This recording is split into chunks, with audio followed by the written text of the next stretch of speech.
वहीं करनाल में कोरोना के होम आइसोलेटेड मरीजों तक कल्पना चावला मेडिकल कॉलेज के एमबीबीएस के स्टूडेंट्स बेहतरीन चिकित्सा सुविधा प्रदान कर रहे हैं। प्रदेश में टोटल एक्टिव केस के करीब 94% मरीज होम आइसोलेशन में हैं। करनाल प्रदेश का पहला ऐसा जिला है जहां इसकी शुरुआत की गई है।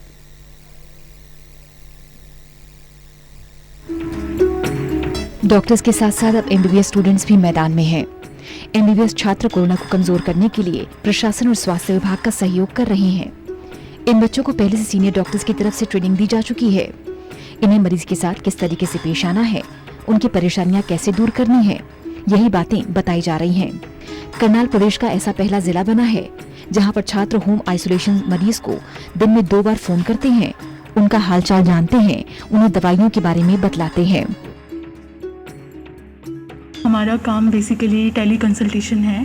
तो जो माइल्ड सिम्टम के पेशेंट्स होते हैं जो घर पे ठीक हो सकते हैं, हम उन्हें दिन में 2 बार कॉल करके उनका हाल पूछते हैं।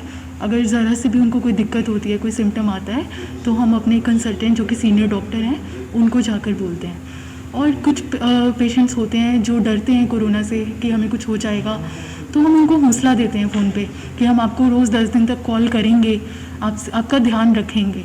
और उनको जो होम आइसोलेशन किट्स प्रोवाइड की गई हैं, तो उसमें काफ़ी सारी दवाइयाँ हैं जो उनको लेनी है।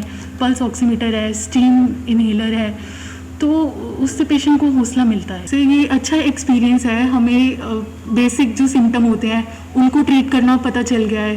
पेशेंट को अगर कोई पैनिक पेशेंट है उसको संवेदना कैसे देनी है ये पता चल गया है। करनाल में एक्टिव केस के 94% मरीज होम आइसोलेशन में हैं। मरीज ठीक होकर घर गए हैं, उनके स्वास्थ्य के बारे में भी एमबीबीएस के छात्र जानते हैं। ये स्टूडेंट्स 2 शिफ्ट में काम कर रहे हैं, सुबह 10 से 1 और शाम 4 से 5। ये सब स्वास्थ्य विभाग और प्रशासन की देखरेख में home care and tele consultation program चलाया गया है।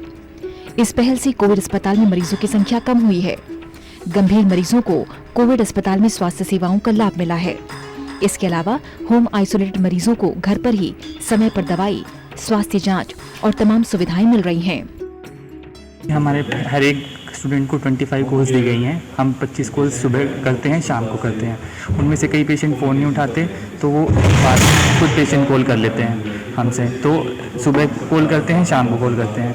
फिर जी अगर पेशेंट को कोई दिक्कत आ रही है, जैसे में देखा जा रहा है कि पेशेंट पैनिक में चला जाता है कि मेरे को है, मेरे घर वालों को नहीं फैल जाए, तो उसके लिए हम उनको कहते हैं कि अच्छे से आइसोलेट करें अपने आप को, अपनी पूरी प्रिकॉशंस लें, अपने खाना वगैरह के जो बर्तन हैं या जो कपड़े हैं वो अपने स्वयं खुद धोएं, ताकि दूसरे फैमिली मेम्बर को एक्सपोजर में ना आए। कई बार पेशेंट होता है कि सुबह ऑक्सीजन उन्होंने नापी तो सुबह 94 होती है, फिर एकदम से ऑक्सीजन सैचुरेशन ड्रॉप कर जाता है। तो उनको कह के रखते हैं कि अगर आपको कोई भी दिक्कत हो, किसी भी टाइम पे कोई भी दिक्कत हो, तो उसी टाइम पे हमें कॉल कर सकते हैं। उनका कॉल आता है, फिर अगर किसी भी टाइम कॉल आ जाता है उसको फिर हम कंसल्टेंट को करते हैं, उनको रेफ़र, फिर वो आगे हायर अथॉरिटी से उनको फर्दर रेफ़र कराते हैं। एमबीबीएस स्टूडेंट्स ने भी अपने अनुभव साझा किए। इनका कहना है कि कोरोना महामारी से उत्पन्न संकट की इस घड़ी में मानवता की सेवा सर्वोपरि है। हमें करने का मौका मिला है, हमारे लिए गर्व की बात है। इन्होंने बताया कि प्रत्येक एमबीबीएस छात्र घर पर आइसोलेट 25 मरीजों का रोजाना स्वास्थ्य जांच की रिपोर्ट बनाते हैं, जिनमें मरीज का तापमान, बीपी, ऑक्सीजन लेवल इत्यादि शामिल है। अगर मरीज की तबीयत खराब होती है तो तुरंत उसे कोविड अस्पताल में उपचार के लिए दाखिल कराया जाता है। जी, एक तो ये जिम्मेदारी मिली है हमें, मतलब एक बहुत ही अच्छा मौका मिला है लोगों की मदद करने का। अभी हम 10 दिन के लिए हम 25 पेशेंट्स का फॉलोअप कर रहे हैं, तो हमें इतना अच्छा लगता है उनकी मदद करके।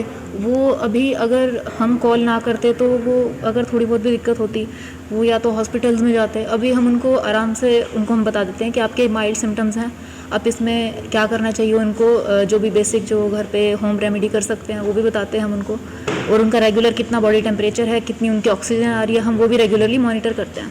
तो उसमें अगर कुछ भी डाउनफॉल होता है या उनको कोई भी सांस लेने में दिक्कत होती है तो हम आगे अथॉरिटीज़ को बताते हैं, अपने कंसल्टेंट्स को बताते हैं, और उनको भी हम कुछ मेजर बताते हैं जैसे कि प्रोनिंग वगैरह। तो मतलब उनको हम ये समझाते हैं कि इसमें ज़्यादा घबराने वाली बात नहीं है। हम उन्हें दिन में 2 बार कॉल करते हैं, 2 बार यानी 10 से 1 के टाइम के बीच में, 4 से 5। उनसे उनकी पूरी तबीयत पूछते हैं कि रात को उनके कोई क्या सिम्टम्स आए, उनकी तबीयत ठीक है या नहीं। मोस्टली पेशेंट्स जो हैं उन्हें बस थोड़ी थोड़ी चीज़ों को लेकर वो परेशान हो जाते हैं। उन्हें हम समझाते हैं कि फ़िक्र नहीं करनी है, और कोई भी दिक्कत उन्हें ऐसी लगे कि उनकी ऑक्सीजन कम हो रही है तो हमें किसी भी टाइम कॉल कर सकते हैं।